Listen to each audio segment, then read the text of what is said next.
What's screwworm? Oh boy. So screwworm is a very, very, very nasty parasite that can infest cattle. It does about what it says in the name. It's a screwworm. It goes and then it's in the cow, and then it makes them sick and kills them or whatever. It's not good. It's not great. It eats living flesh. It's a parasite. It's a parasite. It does what parasites do. There we go.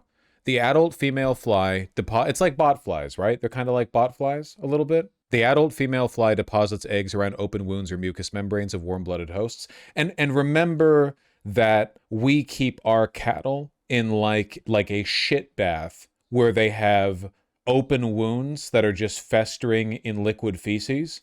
And the only reason this doesn't kill all the cows is because we pump them full of so many antibiotics that we're causing a risk for the development of like a super bacteria. Larvae hatch and burrow in wound, feeding on living flesh. And then here we have kind of like a screwworm diagram right here. In America, we eradicated screwworm in 1966. And now under Trump, for the first time in over a half century, it's back. And it's because of Trump, Elon Musk, and DOGE. There was a federal program that, if I remember correctly, DOGE cut it because it was wasting money. The program was essentially us sending planes to drop infertile flies all over Central America, so that as the screwworm flies moved north, they would fuck the infertile flies and produce nothing and then die. So we were holding the fort essentially. Hold on, screwworm federal program. We spent millions and millions of dollars every year trying to like hold them off. Here we go. From going further north. And then Trump cut this program because it was wasting money, I guess. And in addition to that, we started buying lots of Argentinian beef, and Argentina has a serious problem with screwworms. So it's a 1-2 punch. In order to give money to the failing fifth world country, Argentina, because Trump is friends with Javier Milei, we started buying their beef, and we have cut this program. And now, for the first time in over a half century, we have screwworm in the United States. So it's kind of a nightmare scenario. Mexico has blocked the import of live animals from the United States, which is insane if you think about it, because like Mexico is in between us and where the screwworms come from. So it kind of shows you the regulatory environment that we're in right now, that they feel the need to do that. Don't we have our own cattle farms? Wouldn't buying that beef sabotage our own domestic supply? They don't give a what do you mean? They don't give a shit? Trump doesn't give a fuck about the well-being of American businesses. What are you talking about? Anyway, unfortunately, it's not contained to Texas. The first signs of it were found in Texas, but recently, like a couple days ago, they found the New World screwworm in a dog in New Mexico. So if a dog can travel all the way to New Mexico with that parasite in it, it's spreading very rapidly is the point. My understanding is that right now it's also spreading invisibly across cattle in Texas because Texas farmers are just not used to checking their cattle for it. Like, it just has not been a problem in Texas. So it's only now developing. And again, like going back 3 generations, they haven't had to check for it. So it's not being like looked for, which means it's only going to spread more and more and more. Confirmed detections of New World screwworm. Yep, New Mexico. Look at that.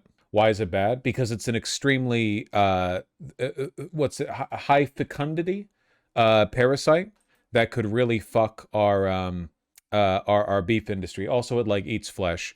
It'll eat your flesh too, by the way. Like if you have a wound, just to be clear, like you also don't want it in your country.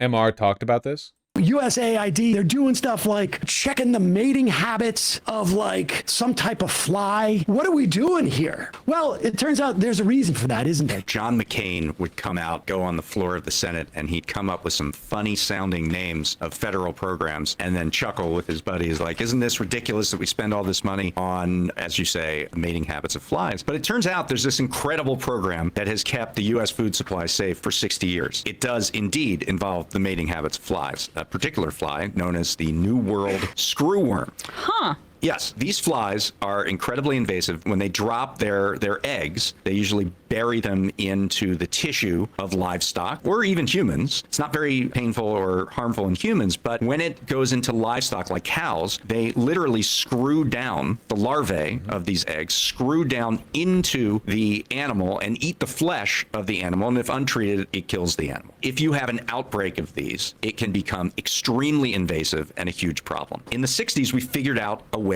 to stop it. We sterilized hundreds of millions of these flies, and then we airdropped them in Panama in the rainforest. Actually, like, such an insanely good example of what the government can do if it has its shit together. You can just stop a continent-wide plague with just a bit of key planning and some foresight. To almost create a fire break. When these sterile flies mate with female screwworm flies, they create eggs that don't hatch, and therefore it doesn't propagate the species. To this day, we have a facility in Panama that continues to do this. This idea that, oh, why are you sterilizing flies? What does that do for you? Well, for 60 years, we never had a case until last week, and it was about 2 years ago. That bit us back real quick, huh? It broke through. So above Panama. And so it started moving through Central America and then moving into Mexico. And when it hit Mexico, the Biden administration actually closed the border to live cattle trading imports. I don't see how that's possible. The border was open. Right. Indeed. Completely open. Indeed. So they did close this in November, and then they came up with a testing protocol so that every cattle that would go through would be scrutinized and monitored and tracked and tested. February 2025, when the Trump administration... It's a great argument for technocracy and against democracy, and specifically against the idea of direct democracy. The idea that every voter needs to understand all these programs, or else some like future generation of retarded fucking austerity-obsessed voters are going to be like, oh, this doesn't even do anything, and then cut the program, Like, Republicans take advantage of that impulse, but at the end of the day, you don't want the average person making judgments on whether or not programs like this should be funded. I'm familiar with the Kurzgesagt video on this, but Kurzgesagt is Content ID. Came into power, they opened the border to these cattle auctions. Shortly thereafter, USAID is decimated. A monitoring program for screwworm is among the things that are cut. And in addition to that, the Animal and Plant Health Inspection Service, which is a part of the U.S. Department of Agriculture, the staff is massively cut. Predictably, as a result, the screwworm continues to go north and north and north, and then belatedly, the Secretary of Agriculture closes the border again last May, and then starts up these new facilities to sterilize the screwworm flies, but they take a long, long time to get. Yeah, we had a choke point in Panama, and then we abandoned it, so it's too late now. The screwworm made it north of Panama, so it doesn't work anymore. These facilities together and to get ramped up the speed. And in that time, the screwworm case of a cattle in Texas happens. The Texas Agriculture Secretary, who is a Republican, says we're going to have a complete infestation in 6 months. Yeah, I think I have that clip. A rift between the Agriculture Department and Texas's Agriculture Commissioner is intensifying over the federal response to the New World screwworm fly. The Agriculture Department says the deadly parasite has infected 3 calves and 1 goat in Texas. Another case has been confirmed in a dog in New Mexico. In a statement today, Texas's Agriculture Commissioner and longtime Trump ally Sid Miller once again called out the government for not doing enough to stop the outbreak. Miller said in part, quote, "We have a narrow window to stop this pest before it gains a stronger foothold in the United States. Washington needs to move faster." Miller has also expressed concern. We don't know, but in all likelihood, it's too late. If screwworms have been detected in just a couple of animals, it's very possible that they're in hundreds of thousands and we don't even know yet. This only happened like very recently. It's possible that it's too late. It's also possible that a lot of these like Texas animal farmers aren't even going to want to inspect their herds because they know if they report these cases to the Department of Agriculture, it'll mean they'll have to cull the herd. About farmers not reporting screwworm cases because they're worried about quarantines and the government controlling their farms. At a press conference yesterday, fellow Texan and U.S. Agriculture Secretary Brooke Rollins was asked about Miller's comments. That is a very unserious comment from a perhaps unserious ag commissioner with just a few months left. Yeah, man, it takes nothing for them to turn on their own, dude. Takes absolutely nothing for them to turn on their own. One Texas agriculture commissioner dares to suggest that it might be bad that we're on the brink of a fucking plague, and she's like, maybe you've been at your job for too long, bucko. Maybe you should shut the fuck up and let the president do what he wants to do. It is also a very dangerous suggestion, if you will. You're the Texas one. Agriculture Commissioner Sid Miller joins us now. dangerous. Commissioner, thanks again for joining us. What's your response to what the secretary said? Well, that was uncalled for. I thought it was rather childish and unstatesmanlike. I find it kind of comical that she thinks I'm unserious. That's like calling it Hercules week. I'm very serious about this. I'm the most serious person, much more serious than the USDA is about stopping this threat. So I'm putting everything I've got into it. My entire agency is ready to do this on our own if USDA decides that they don't want to move forward and stop this pest. We have the tools to stop it. We need to implement them and use them. So before we talk about why farmers are also serious about this, why they're telling you they are, let's talk about the solution that you propose. The U.S. cattle industry began sounding the alarm over screwworms when they were detected in Mexico in 2024. The USDA has been deploying sterile male flies to stop screwworms from returning. But you're proposing something instead. What is that, and why is what the USDA is doing not enough? Well, what they're doing is the same thing over and over again, expecting different results. That's a definition of insanity. What? The result worked for over 50 years. What? We had a solution and it worked. We want the same result. They're releasing 100 million sterile flies a week. Been doing that for 18 months. So we've released over 7 billion sterile flies. Yet we have more cases today than when we started. And because we abandoned the chokehold for 2 years in Panama.